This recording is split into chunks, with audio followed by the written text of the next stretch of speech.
Hello guys, my name is Aviraj और इस video में हम डिस्कस करने वाले हैं जैन यूनिवर्सिटी का प्रोजेक्ट कैसे बनाया जाए। ठीक है, तो ये वीडियो थोड़ी सी लंबी हो सकती है, इसमें कोई खास आपको इफेक्ट्स वगैरह देखने को नहीं मिलेंगे, बट यस, आपके काम की सारी जानकारी आपको इसी वीडियो में देखने को मिलेगी। और साथ ही में मैं आपको ये भी बताऊंगा कि आप किस तरीके से जो है ये project with good marks clear कर सकते हो। इसमें 90% एक्यूरेसी जो है मेरी तरफ से मैं आपको दूंगा, यानी कि अगर आप ये वीडियो पूरी देखते हो तो ऐसा समझ लीजिए कि आपके जो प्रोजेक्ट्स के मार्क्स आएंगे वो अबाउट 90% होंगे। ठीक है, तो वीडियो शुरू करते हैं। तो बेसिकली ये है मेरे पास जैन यूनिवर्सिटी की गाइडलाइंस। तो यहाँ पे जो ये फ्रंट पेज है, यहाँ पे सबसे ऊपर लिखा हुआ है रिसर्च प्रोजेक्ट डॉक्यूमेंट्स गाइडलाइंस। ठीक है, इसके बाद यहाँ पे जो है रिसर्च प्रोजेक्ट रिपोर्ट लिखा है और यहाँ पे हमको कुछ समराइज करके दिया गया है। तो यहाँ पे अगर हम मेन चीज देखें तो यहाँ पे उनका कहना ये है कि ये रिसर्च प्रोजेक्ट का जो ड्यूरेशन है वो 8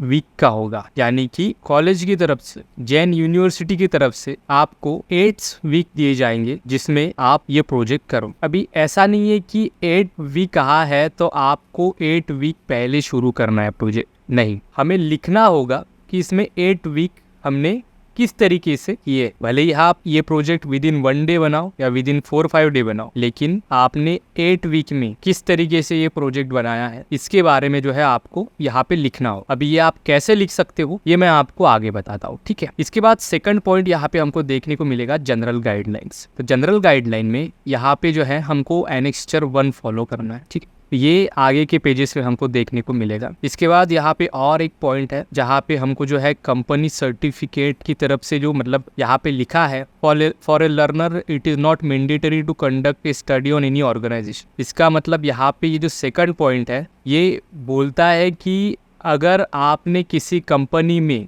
इंटर्नशिप की है तो आपको यहाँ पे उस इंटर्नशिप सर्टिफिकेट को अटैच करना कंपलसरी नहीं है। ठीक है, नॉट मैंडेटरी। ठीक है, इसके बाद यहाँ पे लिखा है learner must ensure that the project Undertaker is original study. तो इसका मतलब ये है कि आप जो प्रोजेक्ट बना रहे हो वो प्रोजेक्ट ओरिजिनल होना चाहिए। क्यों? क्योंकि there are lots of project going on in website जो आपको देखने को मिलेगी। तो कई लोग ये सोचते हैं कि आप जो है ये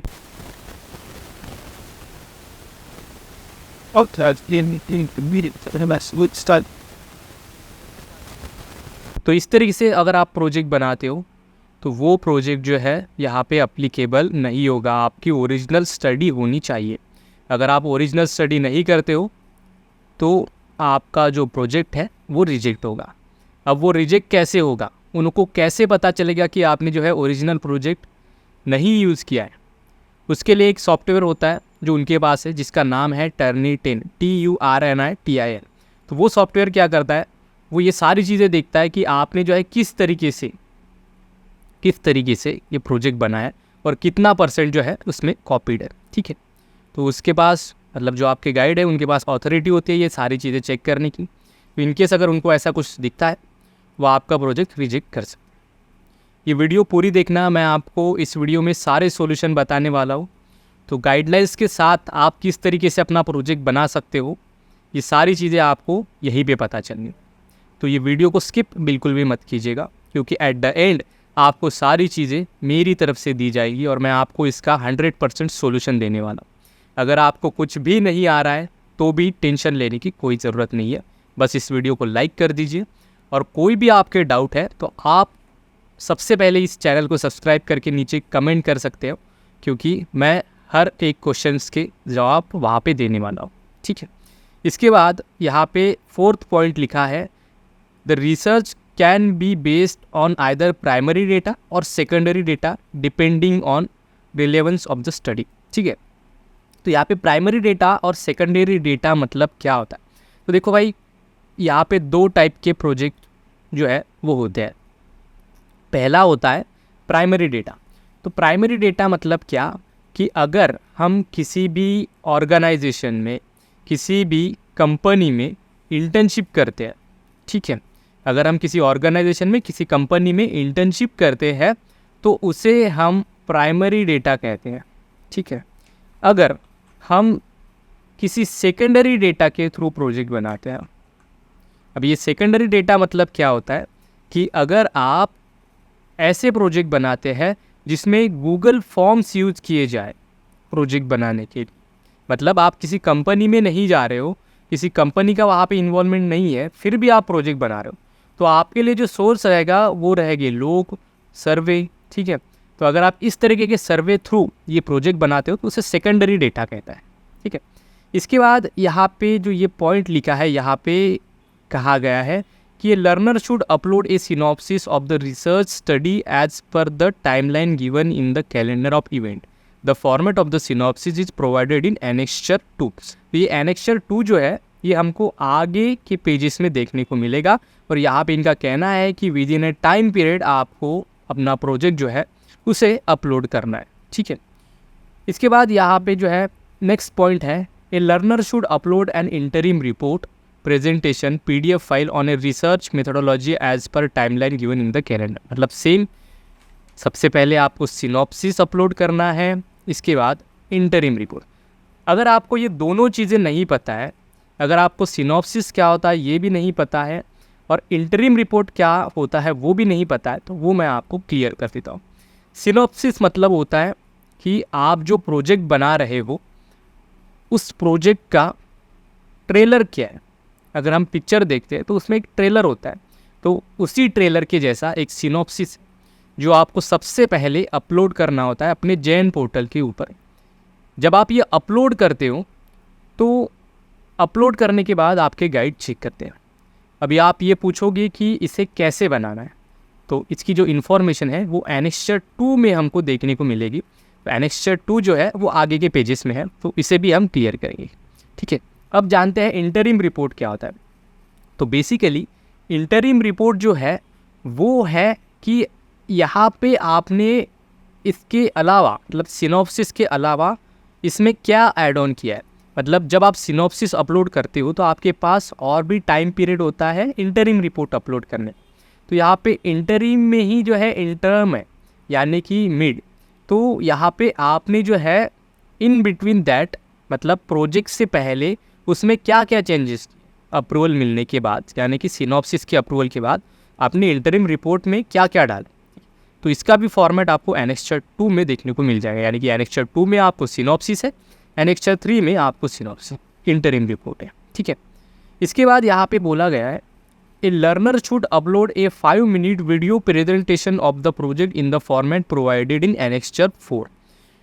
तो बेसिकली आपको जो है इसके बाद, यानी कि सिनॉप्सिस और इंटरिम रिपोर्ट के बाद एक और फॉर्मेट दिया है जिसमें आपको 5 मिनट की वीडियो प्रेजेंटेशन बनानी। तो वो किस तरीके से बनानी है वो एनेक्स्चर 4 में देखने को मिल जाएगा, यानी कि हम इसे भी आगे डिस्कस करेंगे। इसके बाद बोला है a research project report should be uploaded in the prescribe format as per annexure 5। ये सारी चीज़ें हमको एनेक्स्चर 5 में देखने को मिल जाए, ठीक है। इसके बाद यहाँ पे जो है नेक्स्ट पॉइंट है, after completing of the report learner should check the plagiarism and attach the summary of the plagiarism report in the project report at the end. The similarity index permitted is 20%, beyond 20% of the similarity index project will not be considered for evaluation. यानी कि आप ये जो project बना रहे हैं, ये जो प्रोजेक्ट है ये 20% के नीचे प्लेगराइज होना चाहिए। यानी कि आप गूगल से, किसी आर्टिकल से, किसी बुक से, या भी कोई भी सोर्स जो ऑनलाइन प्रोवाइडेड है, या फिर किसी ने इसके पहले अगर कोई भी रिपोर्ट जैन यूनिवर्सिटी में सबमिट की है तो वो प्लेगराइज फॉर्म में देखी जाएंगी। यानी कि आप किसी का भी प्रोजेक्ट पहले यूज़ नहीं कर सकते हो, किसी भी आर्टिकल से इंफॉर्मेशन नहीं ले सकते हो, या फिर किसी भी गूगल वेबसाइट से आप कोई भी इंफॉर्मेशन अबाउट 20% यूज़ नहीं कर सकते। यानी कि आपको 80% अपना जो प्रोजेक्ट है उसे यूनिक रखना है। अगर आप यूनिक नहीं रखते हो तो उसे प्लेगराइज कंसिडर किया जाएगा, जो कि यहाँ पे रिजेक्शन के चांसेस बढ़ा देगा, ठीक है। इसके बाद आते हैं पेज नंबर 2 पे, यानी कि ये पेज। यहाँ पे और भी कुछ डिटेल्स है। इसमें लिखा है Learners are encouraged to convert their research study into a research article by taking mentorship for the research guide allotted by the guide university. ठीक है, तो यहाँ पे इनका कहना ये है कि आप जो है अपनी गाइड की मदद लो, ठीक है, वो आपको इसमें हेल्प करेंगे. बट रियलिटी ये है कि कई गाइड्स आपको जो है रिस्पॉन्स तक नहीं देते, क्योंकि उनके पास यानी कि आपके पास उनका कोई भी फ़ोन नंबर यहाँ पे नहीं है. आपको सिर्फ उनका ईमेल एड्रेस देखने को मिलेगा और उस ईमेल एड्रेस के ज़रिए ही आप उन्हें कांटेक्ट कर सकते. तो कई बार जो स्टूडेंट है वो उन्हें कांटेक्ट करने का ट्राई भी करते हैं, बट उन्हें उनका कोई भी रिस्पॉन्स नहीं मिलता है. बट फिक्र करने की कोई ज़रूरत नहीं है, क्योंकि as a guide, as a mentor, मैं आपकी यहाँ पे पूरी हेल्प करने वाला हूँ इस प्रोजेक्ट को बनाने में. बस इस वीडियो को आप पूरा देखना, तभी आपके पूरे डाउट्स यहाँ पे क्लियर होंगे. भले ये वीडियो थोड़ी सी बोरिंग हो सकती है, बिकॉज ये सारी चीज़ों में इतने मैं कुछ खास इफेक्ट्स नहीं डाल रहा हूँ, बट स्टिल आपको इसमें बहुत सारी हेल्प मिलेगी. और मैं गारंटी देता हूँ, मैं अभी भी गारंटी देता हूँ कि अगर आपने ये वीडियो पूरी देख ली तो 100% आपको इस प्रोजेक्ट में अबाउट 90% मिल जाएंगे. और अगर आपको कुछ भी नहीं आ रहा है और फिर भी आपको कुछ भी नहीं समझ रहा है, तो भी फिक्र करने की कोई ज़रूरत नहीं है, क्योंकि मैं आपको पूरी हेल्प करने वाला हूँ. ठीक है, इसके बाद यहाँ पे आपको देखने को मिलेगा, it is mandatory to provide references for a external data, article, website, books, journalist etcetera. ठीक है, तो इनका कहना यह है कि आप जब ये प्रोजेक्ट बनाओगे तो यहाँ पे रेफरेंसेस डालना कंपलसरी है. यानी कि जहाँ से आपने रेफरेंसेस लिए हैं, आपने किस आर्टिकल से, किस वेबसाइट से, किस बुक्स से यहाँ पे आपने इन्फॉर्मेशन कलेक्ट की है, वो भी आपको रेफरेंस पेज में डालनी पड़ेगी. अब ये रेफरेंस पेज कहाँ डालना है वो मैं आपको आगे बताऊंगा, क्योंकि आगे सारे पेजेस जो हैं वो इसी से इंटरलिंक्ड है. ठीक है, इसके बाद यहाँ पे हमको वेटेज बताया गया है. जैसे कि यहाँ पे लिखा है असेसमेंट. ये असेसमेंट में जो है आपको वेटेज बताया गया है कि किस में कितने परसेंटेज यहाँ पे देखने को मिलेंगे. तो भाई सिनॉप्सिस, ठीक है, जो हमने अभी डिस्कस किया, उसको जो वेटेज है वो है 15%. यानी कि 15% जो है आपके वो सिनॉप्सिस के ऊपर डिपेंड है. अगर आपने सिनॉप्सिस अच्छे से बना दिया तो आपके 15% कन्फर्म. इसके बाद इंटरिम रिपोर्ट के ऊपर आपके 15% देखने को मिलेंगे. इसके बाद जो है आप यहाँ पे 5 मिनट वीडियो का जो प्रेजेंटेशन बनाओगे उसके ऊपर 20% वेटेज देखने को मिलेगा. यानी कि 20, 15, 15 ये हो गए 40%, सॉरी 50%. ठीक है, 15 और 15 30%, इसके बाद 20 और मिला देते, 50% यहाँ पे देख. इसके बाद जो मेन वेटेज है वो है रिपोर्ट इवैल्यूएशन. यानी कि जो आपकी मेन रिपोर्ट होगी, जो आप मेन रिपोर्ट अपने जैन यूनिवर्सिटी में सबमिट करने वाले हो, ठीक है, वो तो उसके लिए सबसे ज़्यादा परसेंटेज दिए गया है वो है 50%. ठीक है, तो अभी इसको हम थोड़ा सा स्किप कर देते हैं, क्योंकि ये सारी चीज़ें हमने ऑलरेडी डिस्कस कर लिए. जहाँ पे यहाँ पे बोला है प्लेगरिज्म. ठीक है, इसके बाद यहाँ पे मिनिमम मार्क्स यानी कि पासिंग मार्क्स दिए गए हैं जो कि 40% है. और बाकी यहाँ पे छोटी मोटी इन्फॉर्मेशन है जो आई थिंक हमने पहले ही चेक कर लिए. यानी कि सिमिलरिटी चेक होगा जो कि प्लेगरिज्म में आता है. यानी कि जो भी आप प्लेगराइज पार्ट यूज़ करोगे, कॉपीड पार्ट यूज़ करोगे, वो चेक किया जाएगा. इसके बाद यहाँ पे PDF मोड में ये जो प्रोजेक्ट है ये होगा, वीडियो फाइल MP4 मोड में होगी, सारी चीज़ें यहाँ पे. ठीक है, इसके बाद यहाँ पे हमको देखने को मिलेगा अलोकेशन ऑफ रिसर्च गाइड. ठीक है, यहाँ पे लिखा गया है, a research guide will be allowed to a learner who is intended to partially convert the research project into research publication in the prescribed journal. तो इनका बेसिकली ये कहना है कि आपको गाइड जो है वो प्रोवाइड किए जाएंगे. ठीक है, ये publication charges if any have and done surely the learner is required to be a content guide by the project guidance session. तो बेसिकली इनका कहना ये है कि जो आपके सेशंस होने वाले, जैसा कि मैंने आपको बताया कि आपको ये जो रिसर्च प्रोजेक्ट है ये आपको बनाना है. अगर इसमें कुछ आपको डाउट आते हैं तो आप अपने गाइड को कांटेक्ट कर सकते हैं, जैसे यहाँ पे लिखा है. ठीक है, आपको गाइड अलो है लेकिन आपको वो रिप्लाई नहीं देंगे, ये रियलिटी है. तो इसीलिए यहाँ पे उनका जो कहना है वो ये है कि जो सेशंस होने वाले, जो सैटरडे या फिर संडे जो ये सेशंस होंगे तो उन सेशंस में आप यहाँ पे उन्हें क्वेश्चंस कर सकते हो। ठीक है, यहाँ पे प्रॉपरली लिखा है, आपके जो भी डाउट है वो आप सैटरडे संडे जो सेशंस है उसमें पूछ सकते। यस, यहाँ पे आपको हेल्प मिलेगी। अगर आपको कुछ भी समझ में नहीं आ रहा है तो आपके गाइड आपको वहाँ पे हेल्प कर सकते हैं, लेकिन ईमेल पे चांसेस कम है। ठीक है, इसके बाद आते हैं थर्ड पेज पे। ठीक है, तो ये था फर्स्ट पेज, इसके बाद ये था सेकंड पेज, इसके बाद ये है बेटा थर्ड पेज। ठीक है, तो यहाँ पे रिजेक्शन ऑफ रिसर्च रिपोर्ट लिखा है। ठीक है, rejection of research project report.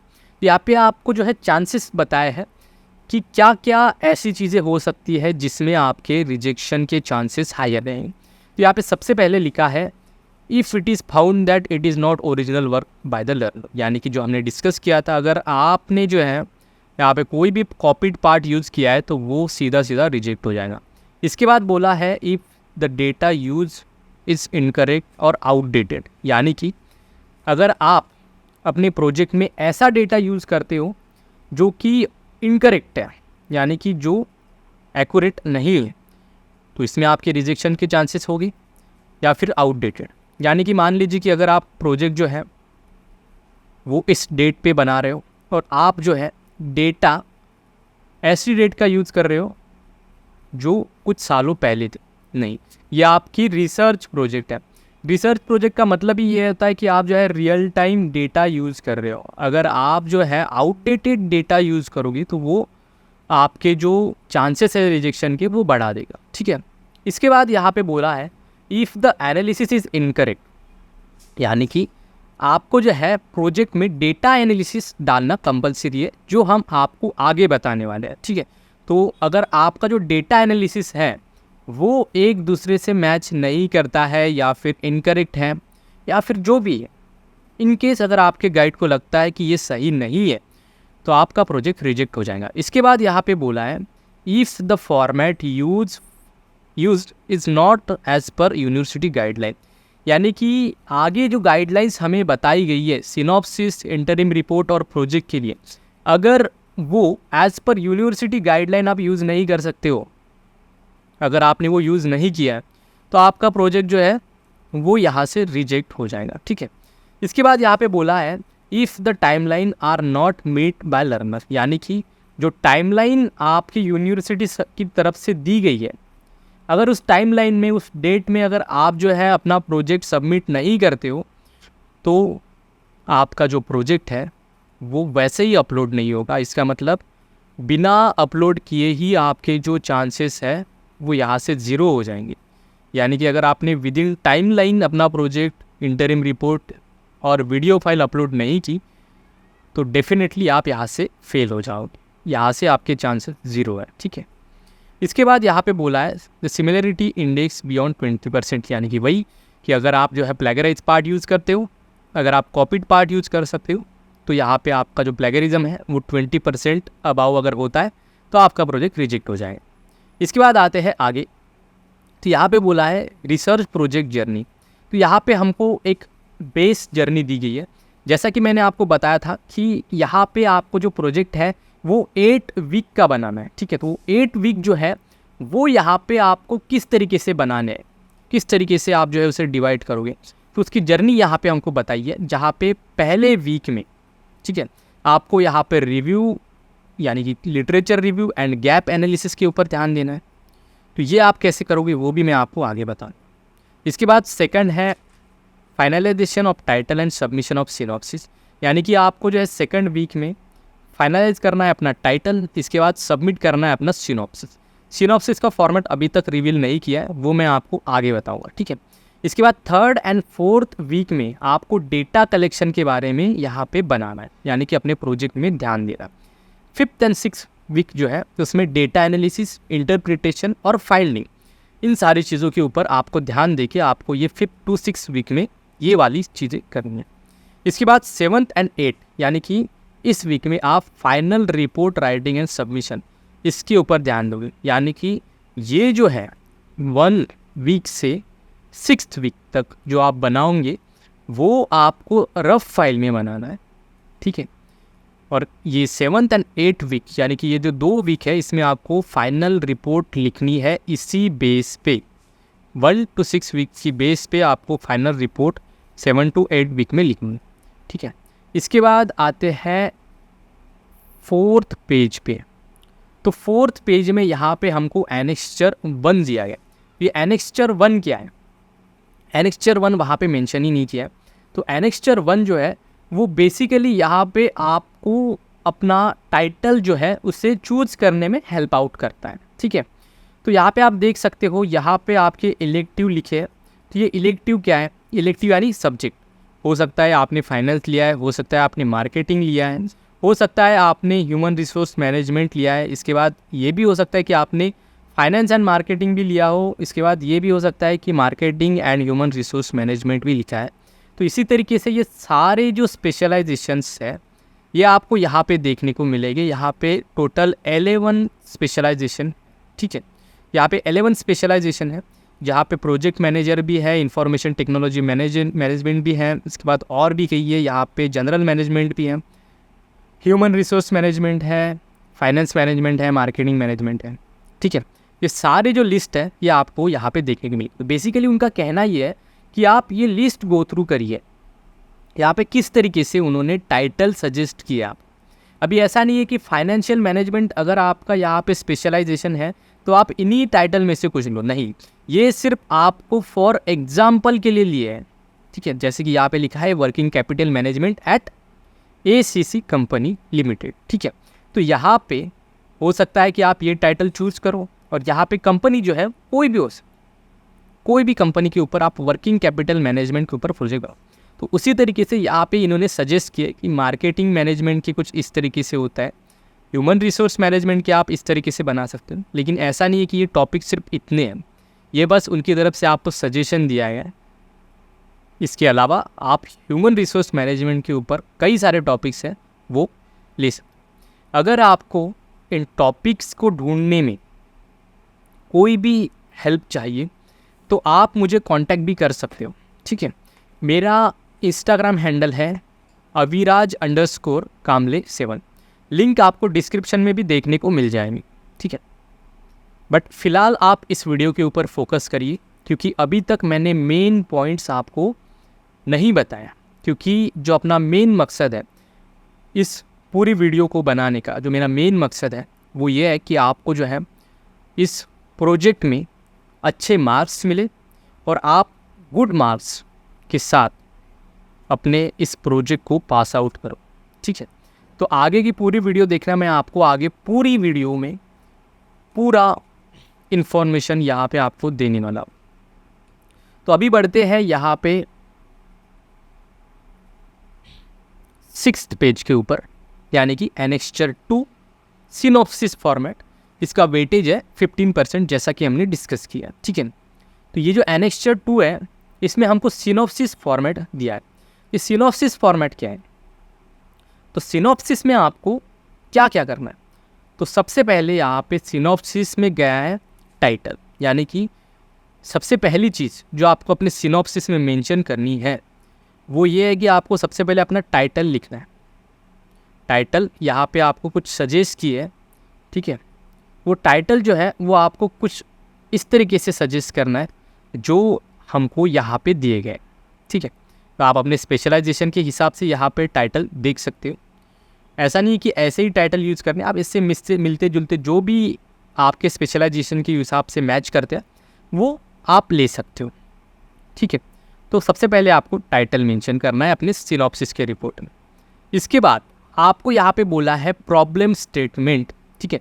तो प्रॉब्लम स्टेटमेंट क्या है वो हम अभी समझते हैं। तो यहाँ पे लिखा है introduce the primary research of the topic. इसके बाद और problem statement and the specialized niche which within the learner will conduct the research, ठीक है।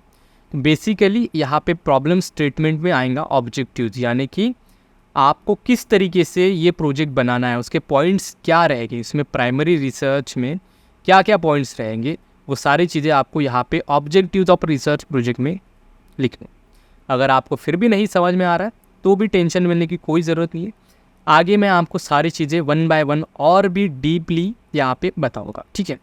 इसके बाद यहाँ पे आपको बोला है should clearly indicate the objectives of the research project as well as the significance of the chosen project। यानी कि आपके जो ऑब्जेक्टिव्स है वो क्लियर होने चाहिए, क्लियर होने चाहिए, क्योंकि जब आप सिनॉप्सिस बनाते हो तो आपके जो ऑब्जेक्टिव्स है, जो भी आप 4-5 ऑब्जेक्टिव्स लिखते हो, उसी के ऊपर आपका ये जो मेन प्रोजेक्ट है जिसका वेटेज 50% दिखा गया है, वो इसके ऊपर डिपेंड है। तो अगर ये गलत होता है, अगर आप ऑब्जेक्टिव्स गलत लिखते हो तो उसका जो पूरा इफ़ेक्ट है वो आपके प्रोजेक्ट के ऊपर पड़ेगा, ठीक है। तो इसीलिए मेक श्योर करना है कि ऑब्जेक्टिव्स करेक्ट होने चाहिए। अब ये कैसे करेक्ट होंगे ये हम आगे डिस्कस करते हैं। इसके बाद हम स्क्रॉल करते हैं तो यहाँ पे जो है पॉइंट लिखा है, third point, final objectives is a statement describing the learner's contribution to the field study. इसे कुछ खास डिस्क्राइब करने की ज़रूरत नहीं है, यहाँ पे लिखा है कि जो फाइनल ऑब्जेक्टिव होगा यानी कि जो लास्ट ऑब्जेक्टिव होगा, यहाँ पे लर्नर्स का कंट्रीब्यूशन हमें देखने को मिलना चाहिए कि किस तरीके से लर्नर ने जो है यहाँ पे ये जो प्रोजेक्ट है इसे बनाने की कोशिश की है, ठीक है। इसके बाद लिखा है रिसर्च मेथोडोलॉजी। तो रिसर्च मेथोडोलॉजी में जो है यहाँ पे बोला है provide a brief overview of methodology. तो यहाँ पे आपको ब्रीफ में ओवरव्यू यहाँ पे लिखना है रिसर्च मेथोडोलॉजी का। फिर भी नहीं समझ में आ रहा है तो टेंशन लेने की कोई ज़रूरत नहीं है, आगे की वीडियो देखिए, इसे भी मैं क्लियर करके आपको देने वाला हूँ, ठीक है। इसके बाद बोला है यहाँ पे टाइप ऑफ रिसर्च, यानी कि आपकी रिसर्च टाइप क्या है, डिस्क्रिप्टिव है, एक्सप्लोरेटरी है या फिर इम्पीरियल, ठीक है। ये भी आपको आगे पता चलने वाला। इसके बाद यहाँ पे बोला है डेटा कलेक्शन मेथड्स, यानी कि प्राइमरी डेटा है जो कि हमने डिस्कस किया, प्राइमरी डेटा में कंपनी होगी, सेकेंडरी डेटा में कंपनी या ऑर्गेनाइजेशन नहीं होगी, इसमें गूगल फॉर्म्स यानी कि सर्वे थ्रू आप प्रोजेक्ट बनाओ। इसके बाद इसके लिमिटेशंस क्या हो गए ये आपको रिसर्च मेथोडोलॉजी में लिखना। इसके बाद और भी कई चीज़ें हैं जो कि उतनी खास नहीं है बट आप पढ़ सकते, जहाँ पे लिखा है provides an understanding of the subject knowledge by specifying aspect of the project of the problem। मतलब बेसिकली आपको ये बोला है कि आपको जो है यहाँ पे क्या क्या प्रॉब्लम्स आएंगी वो सारी चीज़ें आपको यहाँ पे लिखनी है, ठीक है। तो यहाँ पे ये सारी चीज़ें आपको रिसर्च मेथोडोलॉजी में लिख। इसके बाद यहाँ पे लिखा है provide an outline of plan research task. मतलब यहाँ पे आपको एक आउटलाइन लिखनी है कि किस तरीके से आप जो है किस तरीके से आपने प्लानिंग की है इस प्रोजेक्ट को बनाने में, किस तरीके से आपने टास्क कंप्लीट किए हैं with in 8 week.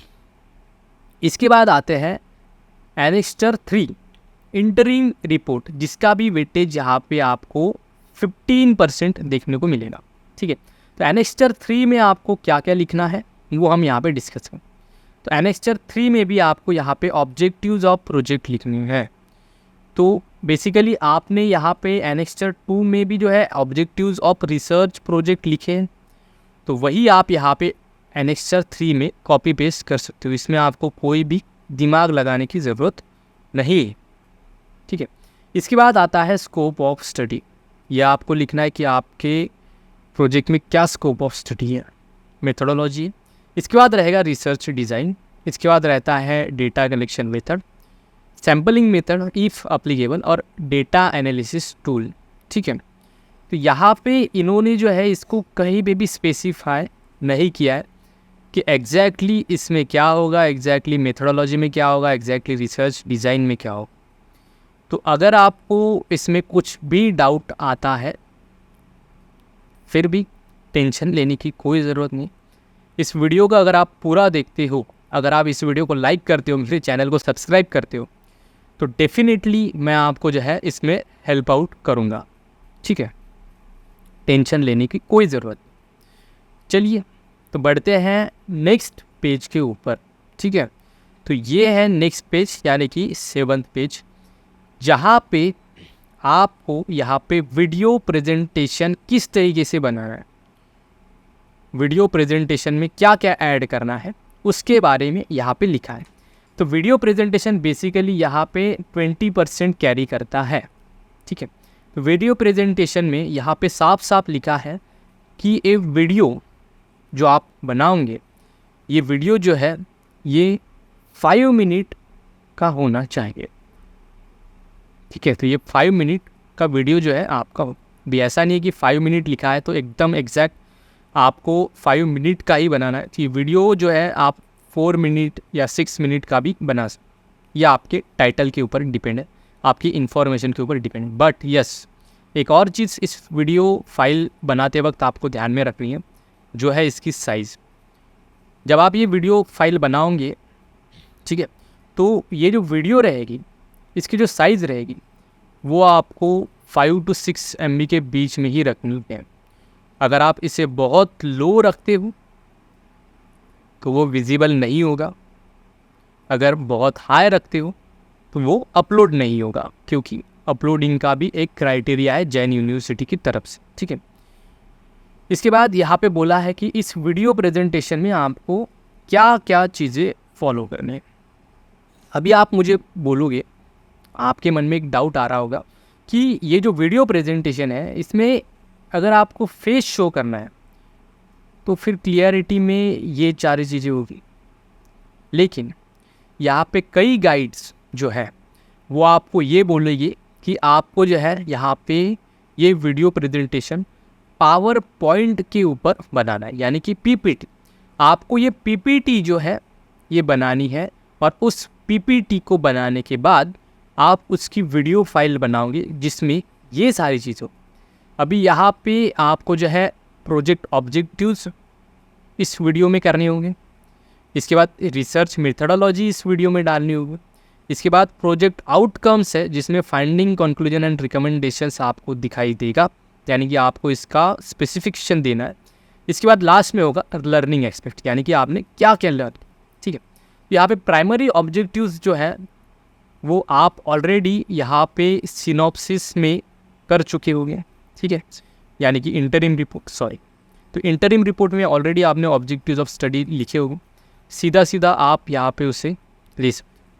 Research methodology भी आपने ऑलरेडी कहीं ना कहीं यहाँ पे लिखी है, ठीक है, तो वो भी आप यहाँ पे कॉपी पेस्ट कर सकते। बट यस, इसके जो पेजेस रहेगी, यानी कि इसके पेजेस और इसके पेजेस, इसमें ज़मीन आसमान का फ़र्क रहेगा। तो इसमें अगर आपको कोई भी डाउट है तो भी टेंशन लेने की कोई ज़रूरत नहीं है, मैं ठीक। इसके बाद यहाँ पे है प्रोजेक्ट आउटकम्स, यानी कि फाइंडिंग, कंक्लूजन और रिकमेंडेशन। तो ये बेसिकली ये भी आपको ऑलरेडी रहेगी, क्योंकि आप जो है ये एनेक्स्चर 5 में, यानी कि रिसर्च प्रोजेक्ट में बनाने वाले हो, ठीक है। तो बेसिकली वीडियो प्रेजेंटेशन भले ही ये 4 में लिखा है, बट ये 5 है, यानी कि ये आपको लास्ट में अपलोड करना है। तो इसके पहले ही आपको सारी चीज़ें मिल जाएंगी, तो आपको बस उसे एनालाइज करके यहाँ पे लिखना है। लास्ट में रहेगा यहाँ पे लर्निंग एक्सपेक्ट यानी आपने क्या क्या चीज़ें यहाँ पे सीखी है, तो वो आपको इस वीडियो प्रेजेंटेशन में बतानी। तो एट द एंड इसका जो कंक्लूजन निकल के आता है वो ये है कि आपको ये जो वीडियो प्रेजेंटेशन है ये या तो फेस शो करके, जैसे कि मैंने ये वीडियो बनाई है, ऐसे बनानी है, या फिर आपको ये जो वीडियो प्रेजेंटेशन है ये पीपीटी के थ्रू बनानी है, यानी कि आप एक स्लाइड बनाओगे प्रोजेक्ट ऑब्जेक्टिव्स की, एक स्लाइड बनाओगे रिसर्च मेथडोलॉजी की, एक स्लाइड बनाओगे फाइंडिंग की, एक स्लाइड बनाओगे कंक्लूजन की, एक स्लाइड बनाओगे रिकमेंडेशन की, इसके बाद लास्ट में रहेगी लर्निंग की, ठीक है। तो इस तरीके से भी आप प्रोजेक्ट बना सकते हो, यानी कि ये वीडियो स्लाइड बना सकते हो, या फिर अपना फेस शो करके। तो ये आपको अभी कैसे पता चलेगा कि आपको जो है ये इस तरीके से बनानी है, ठीक है, यानी कि आपको क्या इसमें फेस शो करना है या फिर पीपीटी बनानी है, तो ये आप अपने गाइड के साथ डिस्कस कर सकते हो। जब भी आपका सेशन होगा वो गाइड आपको ये क्लियर करेगी कि आपको ये किस तरीके से बनाना है, क्योंकि यहाँ पे ऐसा कुछ भी नहीं लिखा है कि आपको ये जो वीडियो है ये पीपीटी के थ्रू बनानी है या फिर पावर पॉइंट, ये आप उनसे क्लियर कर सकते हो, ठीक है। इसके बाद है एनेक्स्चर 5, यानी कि मेन रिसर्च प्रोजेक्ट। तो ये इसका फॉर्मेट है जो हम आगे देखने वाले हैं। ये सबसे मेन रिसर्च प्रोजेक्ट होने वाली है, जिसमें यहाँ पे जो ये वेटेज है ये 50% हमको देखने को मिलेगा, ठीक है, 50%, यानी कि सबसे ज़्यादा यहाँ पे वेटेज आपके मेन रिसर्च प्रोजेक्ट को दी गई है। तो अभी इसमें आपको क्या क्या किस तरीके से बनाना है वो सारी चीज़ें यहाँ पे अभी बहुत ध्यान से सुनना, क्योंकि सबसे ज़्यादा वेटेज यहीं पर है। अगर आप यहाँ से कुछ चीज़ें मिस आउट करते हो तो आपका बहुत बड़ा नुकसान यहाँ पे हो सकता है। ठीक है, तो यहाँ पे जो है सबसे मेन पॉइंट लिखा है जो बताता है कि आपको यहाँ पे कितने पेजेस की रिपोर्ट बनानी है, कितने पेजेस की रिपोर्ट आपको बनानी। तो यहाँ पे लिखा है 45 to 65 पेजेस की रिपोर्ट जो है वो आपको बनानी, यानी कि रिपोर्ट 45 पेज की हो सकती है, 65 पेज की, या फिर इन बिटवीन दैट। ठीक है, इसके बाद यहाँ पे जो है हमको चैप्टर्स डिवाइड करके दिए हैं, किस तरीके से आप ये जो चैप्टर्स है इसे डिवाइड करोगे। तो बेसिकली फर्स्ट चैप्टर में आपको यहाँ पे अपने कंपनी का, यानी कि जिस भी टाइटल को लेके आप चल रहे हो, मान लीजिए अगर आप प्राइमरी डेटा के ऊपर चल रहे हो तो प्राइमरी डेटा में आपको कंपनी का इंट्रोडक्शन, कंपनी का बैकग्राउंड वो लिखना। अगर आप सेकेंडरी डेटा लेके चलते हो तो जिस भी टाइटल के हिसाब से आप इंट्रोडक्शन बनाओगे वो आपको यहाँ पे लिखना है। ये इंट्रोडक्शन 9 to 15 पेजेस में होगा। ठीक है, इसके बाद रहेगा रिव्यू ऑफ लिटरेचर। तो ये जो चैप्टर सेकंड है यानी कि रिव्यू ऑफ लिटरेचर है, ये 9 to 12 पेजेस में आपको लिखना है। तो ये रिव्यू ऑफ लिटरेचर क्या है, अगर आपको ये समझ में नहीं आ रहा तो इसे समझाने में बहुत सारा टाइम लग सकता है। इसी वजह से इस पार्ट को हम स्किप कर देते हैं। ऐसा नहीं है स्किप कर रहे हैं, बट हम आगे जाके इसको डिस्क्लोज करने वाले। ठीक है, तो टेंशन मत लो, आगे आपको सारी चीज़ें स्पेसिफिकली बताएंगे और कैसे आप इसको भी क्लियर कर सकते हो। अगर आपको नहीं पता तो भी मैं आपको इसमें डेफिनेटली 110% हेल्प आउट करूँगा। ठीक है, थर्ड भी वैसा ही है। चैप्टर थर्ड रहेगा रिसर्च मेथडोलॉजी। ये चैप्टर जो है इसे आपको 3 to 5 पेजेस के अंदर कंप्लीट करना है। इसके बाद फोर्थ चैप्टर जो सबसे मेन चैप्टर होगा, जिसमें आपके रिजेक्शन के चांसेस हाई हो जाते हैं। जैसा कि मैंने आपको बताया कि अगर आप जो है डेटा एनालिसिस सही से नहीं कर सकते हो तो आपके जो रिजेक्शन के चांसेस है वो बढ़ जाते हैं। तो डेटा एनालिसिस आपको विथ ग्राफ और टेबल्स बनाना होता है। ठीक है, उसमें आपको ग्राफ सेट करने हैं, टेबल सेट करने हैं। इसके बाद चैप्टर फिफ्थ रहेगा फाइंडिंग्स, रिकमेंडेशंस एंड कंक्लूजन। ठीक है, तो ये रहेगा चैप्टर फिफ्थ। इसे आपको 3 से 5 पेजेस के अंदर कंप्लीट करना है। तो ये है टोटल प्रोजेक्ट का क्राइटेरिया। ठीक है, इसके बाद यहाँ पे लिखा है प्राइमरीली सेक्शन। ठीक है, तो यहाँ पे आपको जो है सबसे पहले टाइटल के ऊपर फोकस करना है। इसके बाद कंपनी सर्टिफिकेट, अगर आपने किसी कंपनी में इंटर्नशिप की है तो आप जो है इंटर्नशिप सर्टिफिकेट ऐड कर सकते।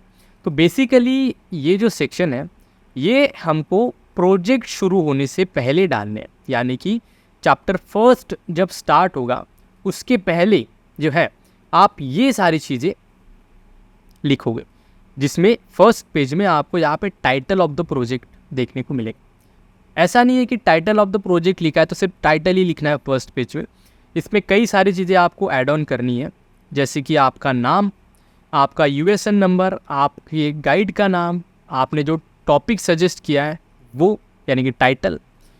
इसके बाद जैन यूनिवर्सिटी का लोगो भी आपको वहाँ पे डालना है। ठीक है, ईयर डालना है, 2024 है, 2025 है, 2026 है, जो भी ईयर है वो आप नीचे डालो।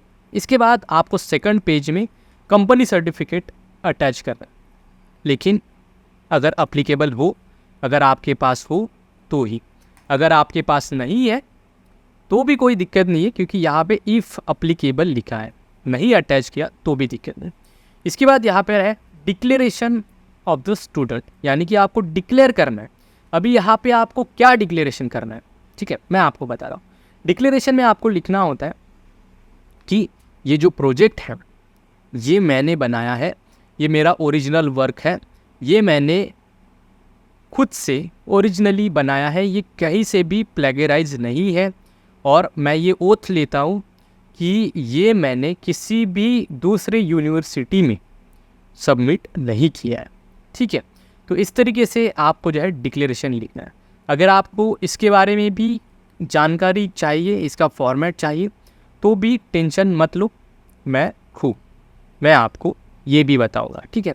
इसके बाद है एक्नॉलेजमेंट।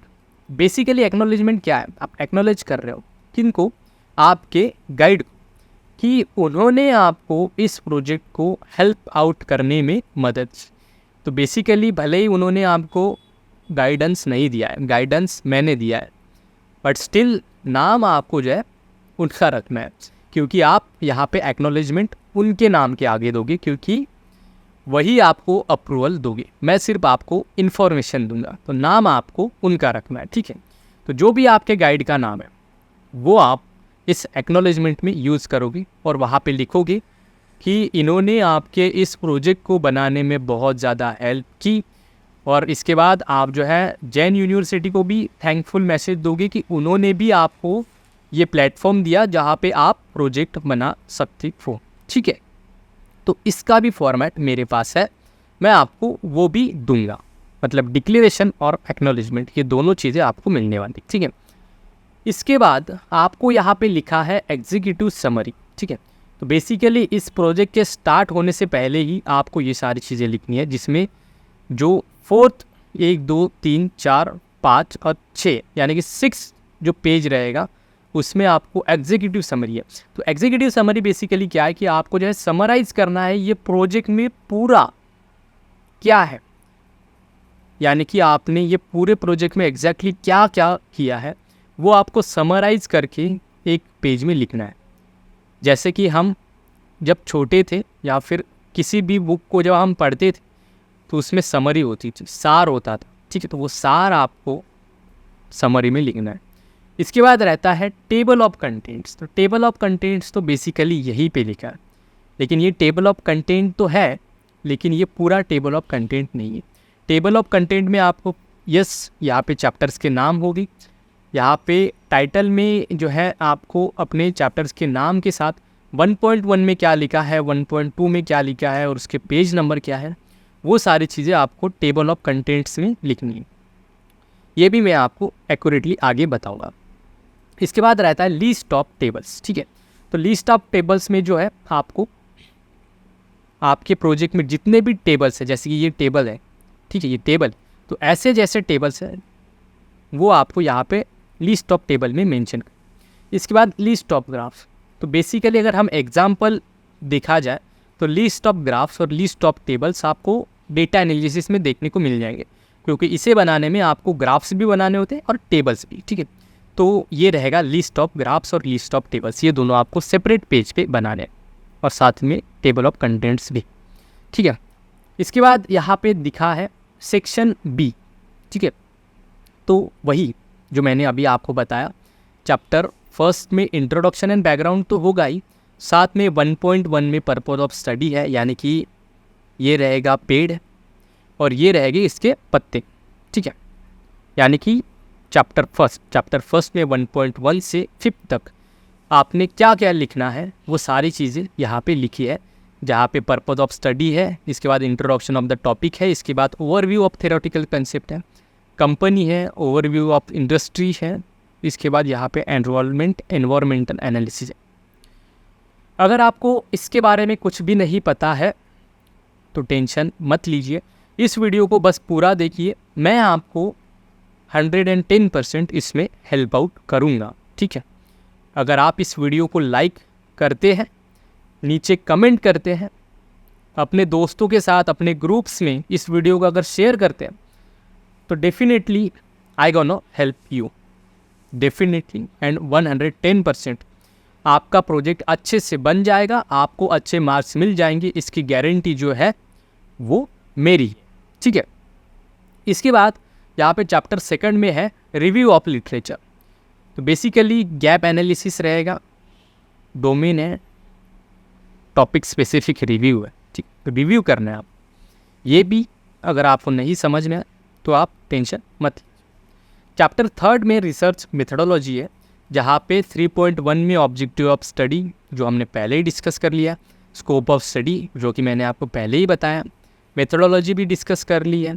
तो बेसिकली ये इधर का उधर ही करना है, यानी कि सिनॉप्सिस और इंटरिम रिपोर्ट में जो आप लिखने वाले हो वो कहीं ना कहीं आपको यहीं पे लिखना है, लेकिन सिनॉप्सिस और इंटरिम रिपोर्ट में आप 1 या 2 पेजेस में ही ये कंप्लीट करते हो, लेकिन यहाँ पे आपको इसे स्पेसिफाई करना है, इसे अच्छे से ज़्यादा पेजेस में लिखना है। तो अगर आपको ये भी समझ में नहीं आ रहा है, अगर आपको ये पॉइंट्स कैसे लिखने हैं ये भी समझ में नहीं आ रहा है, तो भी टेंशन लेने की कोई ज़रूरत नहीं, मैं हूँ।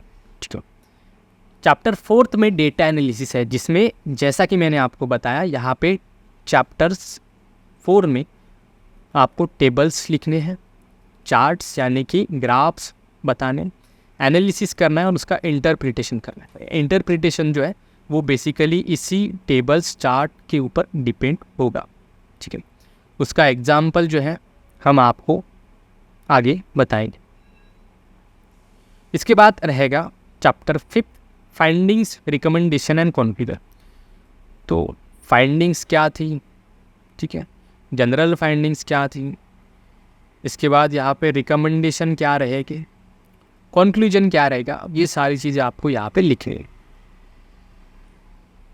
Third, section C. Section C में क्या रहेगा, सी में यानी कि चैप्टर 5 होने के बाद आपको क्या लिखना है। अभी बेसिकली आपका ये जो प्रोजेक्ट है ये 5 चैप्टर का ही रहेगा, लेकिन आपको बस यही तक नहीं लिखना है। इसके बाद आपको जो है उस प्रोजेक्ट का बिब्लियोग्राफी लिखना है। तो बिब्लियोग्राफी क्या होता है, बिब्लियोग्राफी यानी रेफरेंसेस। आपको मेंशन करना है कि आपने जो है ये प्रोजेक्ट किस बेस पर, किसका सहारा लिया है, कौन सी वेबसाइट जो है वो आपने इसका रेफरेंस लिया है, कौन से बुक्स पढ़े हैं इस प्रोजेक्ट को बनाने के लिए, कौन से आर्टिकल्स छाने हैं। तो उन सब की लिंक्स, उन बुक्स के नाम आपको यहाँ पे लिखना। ये भी कुछ इसी से मिलता जुलता रहेगा। नहीं समझ में आ रहा है, टेंशन लेने की कोई ज़रूरत, मैं आगे आपको बताऊंगा। ठीक है, तो यहाँ पे आगे लिखा है format to be followed for the project report. ठीक है, तो यहाँ पे अभी आपको प्रोजेक्ट कैसे बनाना है वो तो मैंने आपको बना दिया, लेकिन अभी यहाँ पे क्या क्या फॉर्मेट होगा, किस तरीके से आप ये प्रोजेक्ट बना सकते हो, ठीक है, तो वो आपको यहाँ पे दिखाई देगा। तो यहाँ पे सबसे पहले बताया है मार्जिन्स। ठीक है, वही मार्जिन्स क्या है, तो यहाँ पे लेफ्ट यानी कि अगर आपका ये प्रोजेक्ट है तो यहाँ पे लेफ्ट में कितनी मार्जिन्स होनी चाहिए, वो है 25 mm, यानी कि यहाँ से यहाँ तक, यहाँ से यहाँ तक कितनी मार्जिन, वो है 20।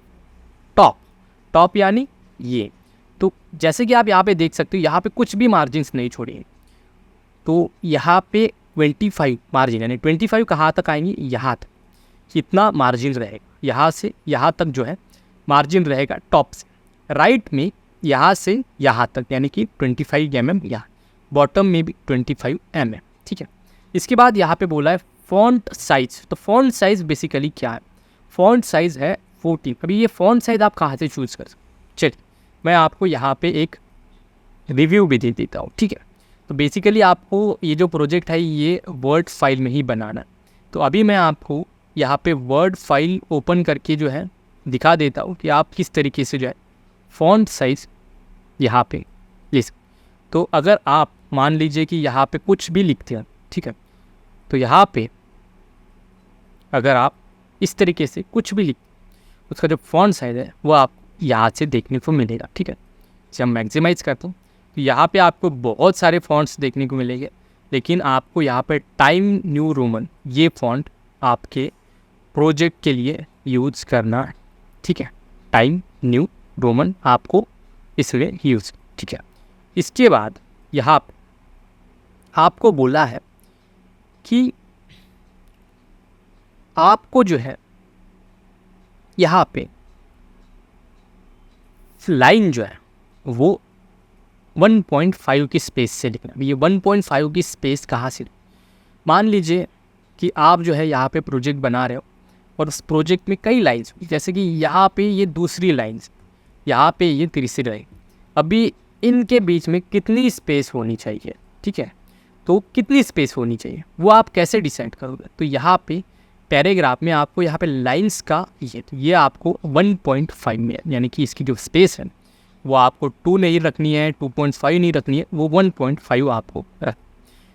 इसके बाद यहाँ पे बोला है पेज नंबर, यानी कि at the bottom of the middle page आपको जो है जहाँ पे रखना, यानी कि जब आप पेज नंबर लिखते हो तो पेज नंबर जो है उसे आपको यहाँ पे इंसर्ट पे क्लिक करना है और यहाँ पे जो है पेज नंबर सिलेक्ट, तो यहाँ पे अभी पेज नंबर के जैसे ही आप क्लिक करते हो यहाँ पे टॉप है बॉटम है, तो यहाँ पे आपको बोला है बॉटम, ठीक है, तो आपको बॉटम ही करना। और बॉटम में भी आप लेफ्ट नहीं कर सकते हो, राइट नहीं कर सकते हो, मिडल में, ठीक है, तो ये मिडल में ही रहेगा, ठीक है। इस तरीके को आपको जो है यहाँ पे पेज नंबर लिखने हैं, ठीक है। इसके बाद रहता है figures and table centre place, यानी कि ये जो फिगर्स एंड टेबल्स है जो आप डेटा एनालिसिस में बनाओ वो आपको इस रेशो में लिखनी, यानी कि सेंटर, ठीक है। वो आप यहाँ नहीं लिख सकते हो, यहाँ नहीं लिख सकते हो, वो आपको एक प्रॉपर फॉर्मेट में लिखना हो।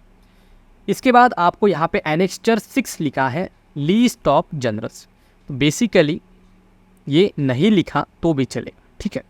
मैंने अभी तक यहाँ पे बहुत सारी रिसर्च की, तो इस हिसाब से एनेक्स्चर 6 जो है वो ये है, यानी बिब्लियोग्राफी, ठीक है। इसके बारे में हम ज़्यादा डिस्कस नहीं करते, ठीक है। इसके बाद यहाँ पे बोला है प्लेगरिज्म रिपोर्ट, ठीक है, ये लास्ट पेज है, ठीक है। तो लास्ट पेज में आपको यहाँ पे प्लेगरिज्म रिपोर्ट जोड़नी कंपलसरी है। और ये जो प्लेगरिज्म रिपोर्ट है ये आपको किसी भी ऐरे गैरे वेबसाइट से, किसी भी दूसरे प्लेगरिज्म शेकर से नहीं निकाल, ठीक है। ये प्लेगरिज्म रिपोर्ट जो है ये आपको किस तरीके से जनरेट करनी है वो मैं आपको बताऊँ। बेसिकली ये जो प्लेगरिज्म रिपोर्ट है ये आपको आपके प्रोजेक्ट के सबसे लास्ट में डालनी है, ठीक है। सबसे इम्पोर्टेंट बात है, अभी भी मैंने यहाँ पे डिस्क्लोज नहीं किया है कि आप किस तरीके से ये पूरा प्रोजेक्ट बना रहे। मेन चीज़ अभी भी बाकी है। अगर आपने अभी भी इस वीडियो को लाइक नहीं किया तो लाइक कर दीजिए, चैनल को सब्सक्राइब ज़रूर करना, क्योंकि मैं आपको यहाँ पे जो सबसे मेन चीज़ है इस प्रोजेक्ट की वो बताने जा रहा हूँ। और लास्ट में आपको ये भी बताऊँगा कि आपके इस प्रोजेक्ट में जो भी डाउट है वो आप किस तरीके से क्लियर कर सकते, ठीक है। तो इस वीडियो को स्किप मत करना, एंड तक ज़रूर देखें। तो देखो यहाँ पे आपको जो है प्लेगरिज्म रिपोर्ट जनरेट करनी है। ये प्लेगरिज्म रिपोर्ट आपको कहाँ से जनरेट करनी है, ठीक है, किस वेबसाइट से, क्योंकि यहाँ पे जो रेफरेंस इन्होंने दिया है उसी रेफरेंस के थ्रू आपको ये प्लेगरिज्म रिपोर्ट जनरेट कर। तो ये प्लेगरिज्म रिपोर्ट आप कहाँ से जनरेट करोगे वो मैं आपको यहाँ पे बताऊँ। उसके लिए हम ब्राउज़र ओपन करते हैं और यहाँ पे लिखते हैं TURNITIL, ठीक है, TURNITIL, तो टर्निटी ये जो है ये वेबसाइट का नाम है। इस वेबसाइट के थ्रू जो है आप यहाँ पे अपनी सिमिलरिटी रिपोर्ट निकाल सकते। यहाँ पे कुछ इमेजेस भी है जो कि सिमिलर है जो यहाँ पे है, ठीक है। तो आपको आइडिया आ गया होगा कि आपको इसी वेबसाइट का यूज़ करना है आपके प्लेगरिज्म को जनरेट। लेकिन यहाँ पे एक ट्विस्ट है, अगर आप यहाँ पे इस रिपोर्ट को कुछ इस तरीके से जनरेट करना चाहते हो तो आपको जो है यहाँ से लॉगिन करना है, ठीक है। आपको इसका बाय करना है प्रीमियम, ठीक है। तो अगर आपको इसका प्रीमियम बाय करना है तो उसके लिए आपको 10,000 प्लस INR, ठीक है, 10,000 रुपीज़ तक खर्चा करने पड़ सकते। लेकिन मैंने इसका सब्सक्रिप्शन पहले ही ले लिया है, तो अगर आपको अपनी रिपोर्ट जनरेट करवानी है तो आप मुझे कांटेक्ट कर सकते हो, मैं आपको वहाँ पे इसका सॉल्यूशन प्रोवाइड करूँगा। तो मेरा जो यूज़र आईडी है वो है इंस्टाग्राम पे aviraj_kamble7, लिंक आपको डिस्क्रिप्शन में मिल जाएंगी, ठीक है। तो वहाँ पे भी आप मुझे कांटेक्ट करके अपनी रिपोर्ट जनरेट करवा सकते। काफ़ी लो रेटिंग में, यानी कि काफ़ी कम प्राइस है, आपको ये रिपोर्ट मेरी तरफ से जनरेट करके मिलेगी, क्योंकि मैंने इसका प्रीमियम ऑलरेडी बाय कर लिया। तो अभी फ़िलहाल मुझे ज़्यादा पैसों की ज़रूरत है नहीं, मैं आपको काफ़ी चीप रेट में इसका प्लेगरिज्म सर्टिफिकेट आपकी रिपोर्ट स्कैन करके बनाकर दूंगा। ठीक है, तो अभी आपके ये प्रोजेक्ट का पूरा डाउट जो है मैंने क्लियर कर दिया है। अभी आते हैं मेन चीज़।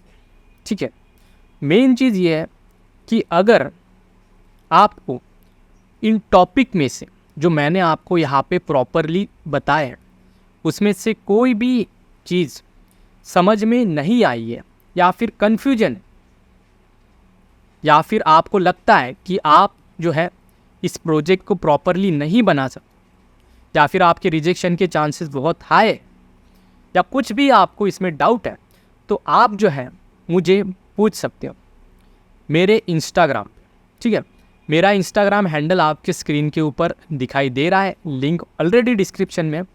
अगर आपको इसमें कुछ भी समझ में नहीं आ रहा है तो फिर मैं खुद आपको जो है यहाँ पे आपकी रिसर्च प्रोजेक्ट बनवाने में हेल्प करूँगा। मैंने अभी तक कई रिसर्च प्रोजेक्ट बनाई है जैन यूनिवर्सिटी की, तो मुझे बहुत ज़्यादा आइडिया है कि किस तरीके से हम जो है इसे क्लियर कर सकते हो, और वो भी 90% अबाउट। ठीक है, अगर हम यहाँ पे मिनिमाइज़ करते हैं तो आप यहाँ पे देख सकते हो मेरे पास यहाँ पे कई सारे प्रोजेक्ट्स हैं जो मैंने रिसेंटली बनाए हैं। ठीक है, ये प्रोजेक्ट मैंने रिसेंटली बनाया है जो कि जैन यूनिवर्सिटी के है।